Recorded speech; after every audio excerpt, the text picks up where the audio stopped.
Hello, thank you for joining us on Bourbon Taste Offs. We're at Ira's Liquor and Cigar, and we have a brand ambassador with us. We just had a presentation about Dancing Goat, and the brand ambassador is Fred. Thank you so much for having us here. Like I said before, I cannot thank everybody enough. I cannot thank anybody that watches the podcast, all y'all. It's just an honor for all of us at the distillery to be recognized. Well, you definitely presented your products very well, and they really do taste fantastic. I think I might have to take a loan out for the bottles I bought. Nice. So not only for a brand ambassador, but as a Wisconsin brand ambassador Yeah. for whiskey across the board. You guys are doing a fantastic job. Thank you. Thank you. Well, I mean, as Wisconsinites, we are all very proud of that. We want to be represented strongly with fantastic options, and you guys present that, and we thank you. One of the things that we talked about earlier, and one of the things that I think is very, very, very important for us is, are people in Wisconsin proud of us, like we're talking about now, and are they talking about us to their friends? Yes. Okay? That is one of the things we talked about. If we shut the lights off at the Goat and go home knowing that yes is the answer to those two things, we're in the exact right spot that we need to be. Well, then you must feel like you're in the exact right spot. Everybody in Wisconsin distilling, if we're all in that kind of wheelhouse, then we're all making us all better, because we're only better when we're all better. Yeah. Totally agree with that. Yeah. This isn't even my question, but what I kind of like when you're saying that when we're all better and for Wisconsin is, as you brought up, like, the Henry family and all of that, is that I know when we've gone and talked with people out of, Larrikin and stuff like that, they talk like, oh yeah, they go and talk to other distillers in Kentucky, and they're all like, yeah, they're willing to go and help. Is that, yeah, it's in Wisconsin, it shouldn't be a competition, like, hey, that should be everyone kind of working with each other, like, hey, let's all go and make sure that, hey, your stuff is going to, no matter what, be different from ours, but let's all go and make sure that our stuff can go out there and compare with the rest, and let's make each other better, kind of a thing. I can tell a story about, there was a number of us that went down starting 15, 16 years ago to Bourbon Fest in Bardstown, and we brought all of this craft whiskey with us that I knew was good, year after year after year. In the hotel we stayed at, there was a gazebo in the back, and everybody would gather with bottles. And it was the place that everybody went to, because that's where the pre-prohibition bottles from the auction ended up. That's where all the boys that came and said, well, I made that 50 years ago. Okay? Those distillers would come around. But my crew came in with American craft whiskey, and nobody gave two shits until we brought J. Henry. Okay. And then people were like, hold on, Wisconsin boys. But I'll step back, and the only reason they really paid attention was we had invested $10.99 in a cheese cuber. So we brought cheese cubes in mass, in gross quantities, and then we got their attention to show them whiskey. Joe Sr. met me at J. Henry, and I got one of the first bottles off the line to take to Kentucky, and then got to give them feedback about how good this was. And that was one of they were the lead blockers for bourbon in this industry, for sure. Yeah. For sure. So what I actually wanted to ask right away was, when you were up there presenting and talked a lot about what you guys do with the different ones, the different barrels. Some of them are all with used barrels, some are with like the wine casks, and you go and basically essentially scrape mill off the oil and get down to the red line. So it's basically some still absorbed in there, and then go and basically re-char it. How much do you guys, is there already known science, or how much are you guys basically going, saying, screw it, let's just experiment. Let's go and take this one, we're going to cut off this much, or let's leave the barrel where it is, re-char it, cut off just a bit, cut off more. How much do you actually go and do that? There's science and research that shows that 60 at the low end, up to 80 and sometimes 80+% of everything in that bottle is from wood. Okay, so if all the color is wood, take that off the table right now. Easiest, lowest hanging fruit. But the majority of taste and congeners and demulcency and the way it presents and the nose, 60 to 80% of that is wood. What people forget is grains are ridiculously important, okay? Your water is ridiculously important, and your yeast is important. Yes. All of those things are all of your secondary stuff. What we pride ourselves on is doing a lot of different things, all knowing that the end result just is something for somebody. Somebody will find themselves in that barrel. So when Nick and I counted a couple years ago, if you count char levels and wood grains and trees, we had about 40 things in the bag. okay? From Spanish oak to French oak to American white oak to used barrels, because I think people assume that everything that we do goes into once used bourbon barrels. We have a shit ton of stuff that comes out in brand new oak, okay? We're laying down a bunch of straight rye, straight bourbon, straight wheat whiskeys, all that stuff in fresh oak.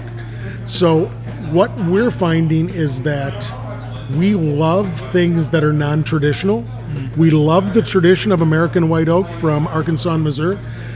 We also absolutely love French oak, French white oak, and we are falling more and more in love with this South American white oak from Colombia and the mountains. It's just the ability to play. I will say one of the great joys is everything we have put into a Spanish oak barrel right now has won either a gold or a double gold when we have presented it to major competitions. So award-wise, Spanish white oak has served us very well. But I mean, you think about it, there's all the Japanese white oak, there's the Hungarian white oak. You know, the only continent that doesn't have white oak is Antarctica, and if things keep going the way they're going, that shit's going to change too. We need So, with the pears. Yeah, with the pears. so yeah, that whole notion, I mean, we take wood very, very seriously. The other thing too, I think people forget and they don't take into account necessarily, is it's about the oak first, but the cooperage is second. You can give me the best Minnesota white oak, but if the cooperage can't keep a barrel from leaking, okay, we have no ability to use that. Fair enough. But if we can find the right cooperage and the right wood, we're willing to experiment. We use a bunch of West Virginia coopered barrels. We use a bunch of other people's barrels when we're talking about those vintage barrels, those legacy barrels. But there's just some fun stuff out there. And because the industry is getting tighter and tighter and tighter, it's harder and harder. I mean, we're blessed because the Moss family is 3 generations in doing this. So we're blessed in deep and abiding relationships with ISC. Gotcha. So that helps us in a lot of ways, but it also helps us source all these fun. I mean, we've got cedar barrels, we've got walnut barrels, we've got crazy stuff in the back. The thing that I think is funny is... Then I take it, right? Well, say it again, I didn't hear That it. all leads to one-offs, I take it, right? There's a lot of one-offs and a lot of kind of things that we've submitted to awards and then done distillery-only bottles. Like the most recent one was a bottle we called the Spaniard, okay, which was corn whiskey finished in a Spanish oak barrel. It's just those crazy fun things that we can do when you're not having to do what everybody has to do. Like, we don't have to always make Jim Beam white. We don't always have to make Four Roses yellow. Yep. We can always play in our world. So when you're going through all these different woods and all these different age things and all that, how important is like the rick house in order to make sure that that gets to where it needs to get to? Because that played a very integral role in that. I will say it took us years to get into the building codes in the state of Wisconsin. Rick houses were not in building codes in Wisconsin. So if you ask the Moss family, and I will speak to this point, I think with a level of assuredness, is it's less important to them that we were the first to build a rick house, and more important that we were the first to put it into building codes so that all of our friends, should they choose, can build rick houses. So because of that, the Henrys were able to build a rick house unmitigated without any of the problems that we had going through. And to answer further your question is, we will now know what aging whiskey in Wisconsin means. We throw around the terms grain to glass all the time, and grain to glass in vodka and gin is grain to glass. That's fine. It doesn't age. But the thing that we conveniently forget in the aging of whiskeys in particular is the fact that there's a climate to that, okay, that then should be the last thing that is grain to glass. Okay. We are then able to say, good Lord, we now know what it's going to look like to age whiskey up here. We know it's going to be lower, we believe it's going to be slower, and we believe there's going to be a more gentle cycle than there is in Kentucky. So if you think about Kentucky, they have 70-ish degree swings annually from low to high. We have 100 every year. 100%. And we are out of wood for 4 months of that. We are out of wood. It's so cold that whiskey is no longer in the staves and it's in the barrel. And then we've got, anywhere from 7 to 8 months that we are all in those barrels at different varying degrees. So that softness of not, being in for a longer time and being able to gently come back out is different than Kentucky, and it's really different than Texas. Yeah. You know, Texas, you're in, And out. and you're never out. You're always in wood. So the timing is different. The rule of thumb for rum is that it's 3-to-1 for rum to Scotch, for example. You know, so if you get a 9-year-old Scotch and a 9-year-old rum, the rum is more equivalent to a 27-year-old rum because it ages 3 times faster. Wow. Gotcha. And we're going to find out that probably Wisconsin climate leads to it aging slower. So we may have a more gentle, a softer, a more balanced product at the end of time. But we'll know that now, and the Henrys will know that because we're both doing stuff in those buildings. That's fantastic. And one thing I love about your guys' brand is you guys don't take yourselves like way serious, right? Like you guys have a great time. Your names of all your whiskeys mean something. They always they're either funny or they have like a sentimental meaning to them, right? Totally. And like it's fantastic that like it's and you guys keep your price points at a point where like it's very approachable for everybody. So I really appreciate that, and I think it's a fantastic thing that you're doing for Thank you. I mean, that's important to us. It's not just that we're putting good juice in bottles that Wisconsin's proud of. If Wisconsin can't afford those bottles, that's What's the use? what's the use? Yeah. So it's that notion of we want to put things. People always ask me at a tasting, a sampling, at a class, they're like, what's your favorite? And I'll say, what I'm most proud of, and I'll repeat back to them a very different question, because it doesn't matter what I like. Okay, and I try not to say it doesn't matter, but I always say this is what I'm most proud of. And I'm super proud of Limousine Rye at 6 years, 9 months, and 93 Should proof be. being under 40 bucks. We've got a brandy that's blends of 4 and 5 year barrels of Wisconsin-aged white grape brandy from California. That's under 20 in some cases, but in the low 20s in others. And then the fact that we're putting out 10-year cast strength limos, okay, that are proofed at almost 130 for under 60. Those are big wins for consumers. Oh yeah, and that limo is amazing. Thank you. Fantastic. Thank you. It's all the great things in a rye without being too tannic, without being too, bright. And it's awesome. Fantastic. You're doing a great job. That's how we describe ourselves to our wives. We're all the great things without being too salty, Yeah. too quirky. Hold too on, let me weird. record this. Oh shit, I am. Okay, now I get it. Okay, We're there good. we Much go. of a dick. Without being too dickish, all those things. Now, I remember one of my favorite stories that I tell to everybody is my wife looked at me and I was going to work one day, and I got my backpack on and I'm heading out at about 7:30 in the morning. She looks at me and she says, super professional, you're not going to brush your teeth today going to work? And I'm like, no, I'm not going to brush my teeth going to work. And she goes, doesn't matter? Like, it's a question. I'm like, no, we're picking barrels. We're doing single barrel Yeah. picks today. Whiskey I can't brush my teeth. I cannot You drink don't coffee. want mint on your That's palates. right. Yeah. And I tell people, if you're going to pick single barrels or if you're going to really assess anything in your house, probably the best way to do that is first thing in the morning when your palate's not junked up with other stuff. My grandma once told me, and she was a wise woman, she said, the best time to eat chocolate, Fred, is first thing when you wake up. She was not wrong. Chocolate is never better than first thing in the morning, even before eggs and bacon. Well, that's awesome to know because we actually did have a 10 o'clock tasting this morning. Yeah. And so, as true Wisconsinites, we're tasting bourbon at 10 o'clock in the morning. Yeah. So, Perfect. might as well get it going. We do have a question over here. Yeah. Well, one thing I do appreciate about you guys being Source, there's a lot of companies that are sourced by the same people that you guys are Sure. sourced by, and you have it at a reasonable price. Right. Why is that?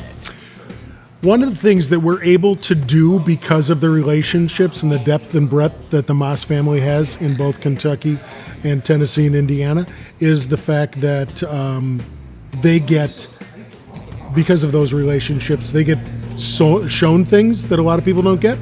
And we are very important for other people's concerns. So when I say that, it's not because people are looking at us for what we're doing. But one of the things that we're doing that makes a difference when you're talking with people that you're going to buy source from, we put on the front of those labels, the word sourced is almost in a font as big as our name. Yeah. And on the back, it tells you not only where it's distilled, but what we did with it. Aged and bottled in Cambridge, Wisconsin. Distilled in Indiana. I mean, those are very important things for us for transparency. And the more and more we can be transparent in this industry, first and foremost, the better it is for consumers. Right. But it also helps our relationship with those big people when we need to source whiskeys. And I know And we have no shame with that. We have no shame. We've talked about it before too, like how much we love the transparency of some like the Bardstown things. It is harder to be unique in beer, I feel, than it is now in whiskey. I used to think it was almost everything, but beer is so controlled in a scientific environment, it doesn't have the kind of aspects that you do with whiskey, with the barrels and the temperatures and where it is. It's literally Mother Nature is a big thing. In beer, everything is 100% controlled by environment, by man. Whiskey is, hey, we're going to do a bit, and then God's going to take care of the rest. Well, I want to answer this question. I'm ready. So no, because I've Take the been mic from Chris. I've been involved with the Great Taste of the Midwest, the beer festival that's in Madison. That's 37 years, and I've been involved for 30 plus years. That industry has already changed markedly, and it is dissimilar now to craft distilling. There was a point when it was very similar, but what happened in craft beer was people figured out their equipment, their recipes, and the art. It took them a while. I powered through a lot of very mediocre craft beer in the 80s and 90s, all of which were basically versions on ambers in many ways, crisp pilsners, kolsches, and now the beer industry has changed. I can't tell you the last time I had a beer that was poorly executed. But there's beers I don't care for. There's styles that are not my jam. But at the same time, that industry by and large has figured out their game. Craft distilling in the last 2 years is getting closer every year to craft beer. We're figuring out our equipment, we're figuring out our recipes, the art of it all, and we're getting better. And like I mentioned earlier in the talk, was we are to the point now where it no longer matters that it's local. It has to be good. I think what also matters in beer is that we have gone hyper-regional in beer. That game 20 years ago was scale up if you're a little brewer, and if you catch wind like an Ale Asylum or any of those guys, the thought was get bigger. Now the thought is stay small. Own your market, stay in your backyard, and it's that tavern model of beer, okay, where if you have a brewery, you can make money in brewing by having a tavern model, small brew pub. You live in those 13 square blocks that your brewery is. You and your wife and a couple employees work there, and you just do every fundraiser and you send your kids to those schools. That works all day. Yeah. But that doesn't work in craft distilling. You can't do that. So we're now in craft distilling to the point where, okay, what does work is a taproom model where you're a cocktail bar and everybody buy, and you don't ever worry about going into distribution. Yep. And that is a viable, great option, and you make great cocktails. People come to your place like a bar. Yeah. Okay, but the other one is what we're trying to do. We are very intentional about the fact that we may not be in craft the way people think of craft for very long. We are very much targeting that mid-cap space for our distillery. And I don't know that there's a lot of other distilleries in the Midwest that are looking at that or have the ability. Like few went there.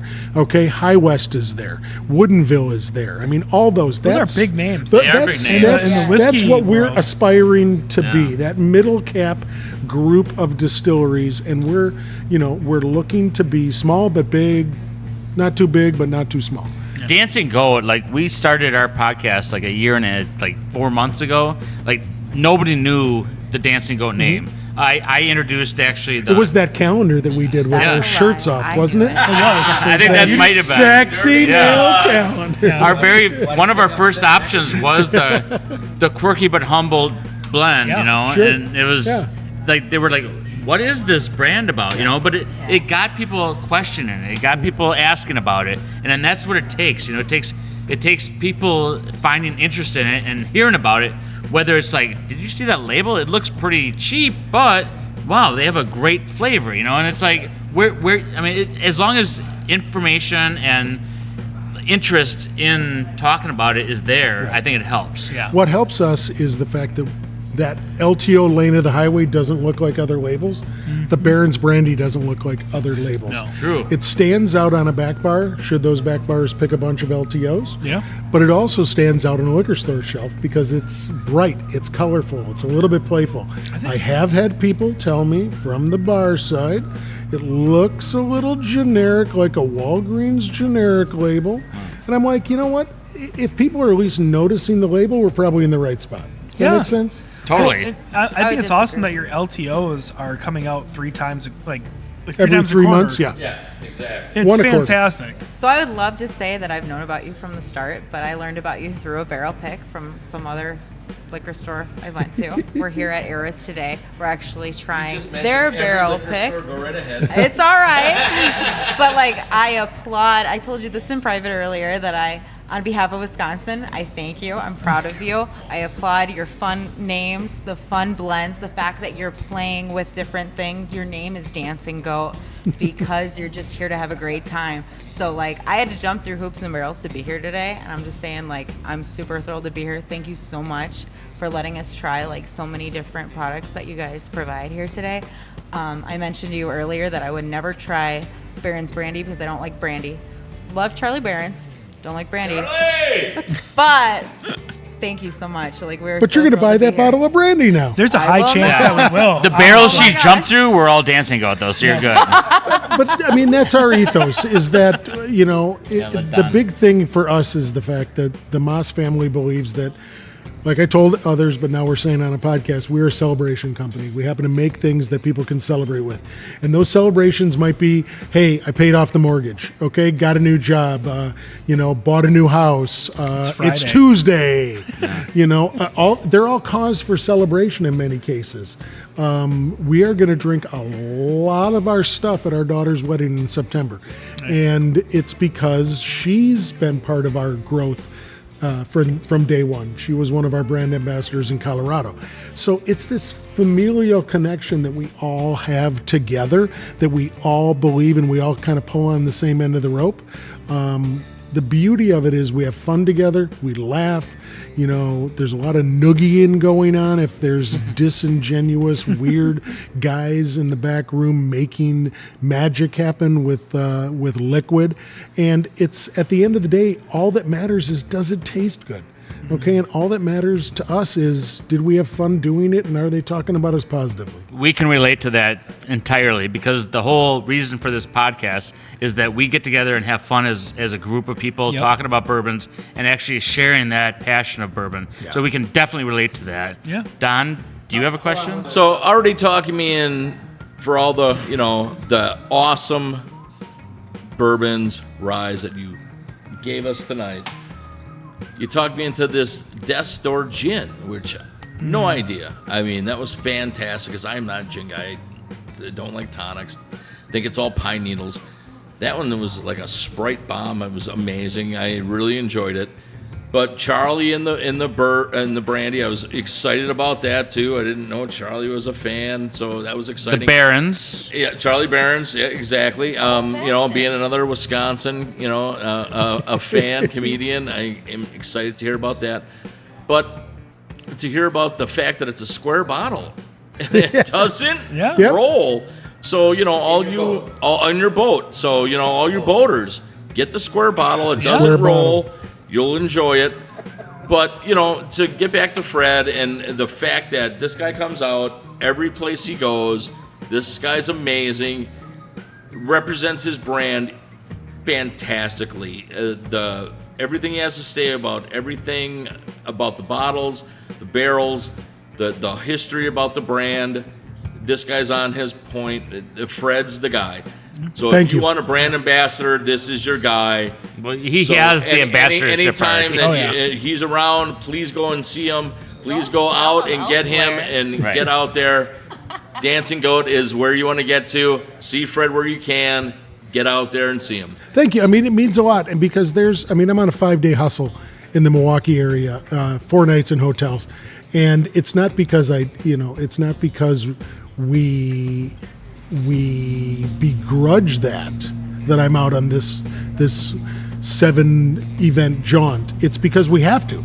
Okay, right. I need to connect, and if it's 6 people that I connect with in that hour at that liquor store, that's 6 people that have a better understanding of us. Yep. Okay, and if I can do it in the right way and explain us, and it's low key, and people don't feel like I'm pressing them to buy bottles, and they want to just try stuff, and they do know that they can say whatever they think about it. The feedback is important to us. I always tell people the risk is low, and the upside is really high. because I'm not going to press you. I'm not going to force you to do anything. I'm not going to cajole or coerce. But the bottom line is the juice sells itself at the end of the day. If you really are a gin drinker, brandy drinker, whiskey drinker, liqueur drinker, we've got something for you. And we're just going to continue to hustle. The one thing I've said to the Goat and the one thing I've said to the industry is we will not be outworked at Dancing Goat. We will work, and then if we see people that are outworking us or attempting to outwork us, we'll put more boots on the ground and we'll continue to hustle and work. Our stuff doesn't sell itself. It doesn't fly off the shelf until it does. And we hope someday that it does, but there are certain things about us that do sell. The liqueur has its fans that always come back to it. The gin has its fans that always come back to it. The limo's starting to get a little bit of that. The brandy is starting to get a little bit of that.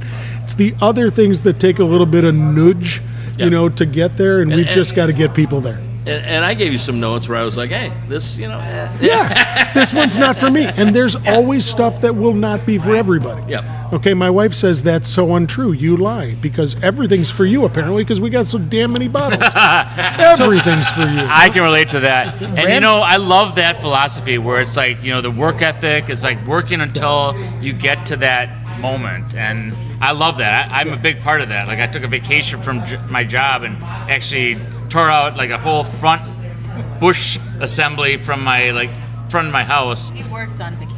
I worked on vacation. I basically needed a vacation from my vacation. So I get it, where you're always striving. What I do have a question about, though, was you kind of presented before we had this interview, and you said like Dancing Goat did something kind of backwards, but you never did elaborate what the backwards was. Like, what was the backwards for Dancing Goat? It's the back chaining part of, and I think that may have come from the way we looked at the port wine situation, was we looked at the other side of the coin. One side of the coin for sherry finished whiskey, port finished whiskey, any wine finished whiskey, is to buy wine barrels from that region. Okay? Particularly during COVID, you're not going to get them for forever. But regardless, even outside of COVID, even today, it's going to take months to get those, and you're going to have to rehydrate them anyways. So our thought was, wouldn't it be better to just fill our own barrels, and we source our own wine that we are in love with? So we did that once with that Petite Syrah version 2, and then we did it with the Concord which was absolutely delicious. Syrah. So we did it a second time, and it was, let's just buy a bunch of port wine and let's fill our own barrels, and that's the solution to that.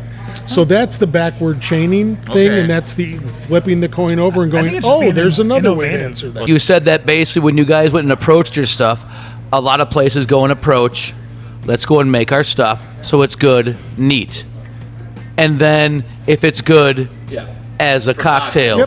And you said, no, let's go and make it so it's good, mix with the cocktail, and if it is, it'll automatically be good, neat. That was the very unique, that was what I...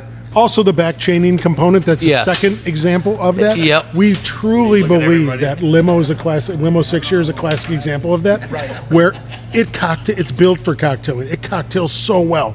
But at the same time, we know after that cocktail, it takes ice at 93 proof. It drinks neat, great. Bottom line is it takes water. One of those, I think far too often, we in the whiskey world want everything to taste good neat, and we discount cocktailing. And it's like, I just want things to cocktail well too, not as a standalone. You're going to beat me to it, but my husband and I, we love bourbon, we love whiskey, we love cocktails, and quality ingredients make quality cocktails. Totally. And that tenure in the right cocktail is ridiculous. Don, you're right in front of the camera. So it's interesting because my friend Mike Doble at the Explorium is classically known for cocktailing with overproof products, and he loved our cast strength, 6-year cast strength, and he would put that into his Manhattans all the time. And I'm like, dude, that's a pretty expensive Manhattan. Doesn't matter. And he's like, doesn't matter, Fred. Quality ingredients, things that I taste. I like a punch. The other, and I know Mike would cocktail with that 9 and the 10-year-old Limo as well. Yeah. I remember I was making my grandpa Manhattans with like the Limo 10 and Blatton's and all sorts of other expensive stuff. It's my grandpa. He's 95, right? Yeah. He has grandpa. He gets the things. Yeah. They do deserve the good shit. I mean, that's right. They're the reason we're here anyway. So, I mean, I've heard a joke recently where it's like everybody every child should thank their dad for why they're here because their mom probably wasn't in the mood anyway. That's your dad joke of the day. Hey! So it's definitely Dad's night tonight. Cut off. Only one tonight. Only from the mom of the group. So you guys actually have you have a question? Well, I have a statement. Please do. The one thing that I want to explain or give gratitude about is that when we heard about sourcing, we knew about MGP, and the only thing that we knew about was the 95.5 rye. But with you guys being so transparent, it was like so much more.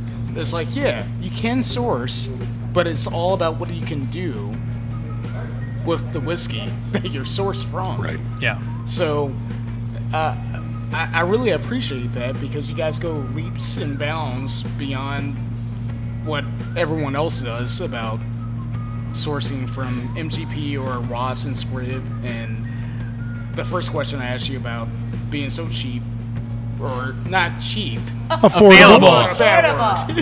Affordable. but cheap Sure. compared to everyone Yes, else. absolutely. Yes. No, I take that, and thank you very much for that, because that is important to us. One of the things that we are leaning into very hard more and more every year is the open and honest, transparent communication about where it came from. The other thing is saying we didn't just buy it and bottle it. We bought it and did something. Yes. We changed things. We added some things. We did something different. We aged in Wisconsin for a short period of time. We put it in thank you. We were creative with it. We put it into bitters barrels. We did a lot of things that are not necessarily what everybody else does. Doesn't mean that people can't shop that way too. What we've done is we've done what makes the most sense for us and is in our hearts, which is that creative notion of, at the end of the day, did we move the needle a little bit, or did we do what everybody else is doing? I like think you're that's moving what's the needle. important because I mean, the fact that you are taking like what everybody else can get, but you're changing it in a way where it's like it's kind of risky, kind of sexy, kind of fun, and it's like no, but you know what I mean. They're talking about just Sexy being and like affordable. outside the box, and it's like just have fun with it. Like, and I think the whole like idea of the brand that you represent and you are an ambassador for is that it's fun, it's exciting. It's like, let's change it up. Let's not make it like grandpa's old thing. You're changing things, and people are kind of getting excited about it. And I see people Thank you. accepting that. Do you see people accepting We're that? starting to see people becoming more aware, for one, which is important. If you're not aware, you don't know to buy. Okay, but being aware is the number one thing. And then if people are aware already, and then I come to Ira's and do something where 20 people come out, 24 people come out, I stand at Gary's in the liquor store aisle, and people intentionally come over to Gary's because Gary's got a single barrel. If we put our single barrels at the right spots, and their customers who shop there all the time are the right customers, then it becomes important to them. I always tell people there's one truism in the world. If you're a single barrel person that interests you, if you like single barrels from Store X, all single barrels from Store X should be on your wheelhouse.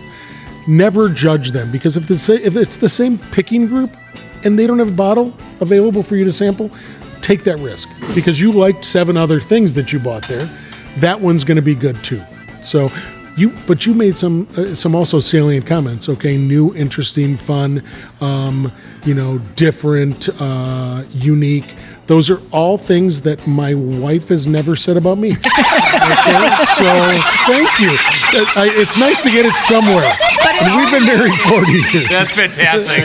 We are actually out of time right now. Okay. We do have to wrap it up. We thank you, Fred, so much for coming out to Ira's and actually having us taste a bunch of different like Dancing Goat options. We really did enjoy all of those options. Thank you so much. We are very appreciative. We're actually fans, if I can say so for everybody else. Yes. Thank you. And so Fantastic. thank you very much. Thank you for Ira's. We are Bourbon Taste Offs. Please make sure you like and subscribe. We'll see you next episode.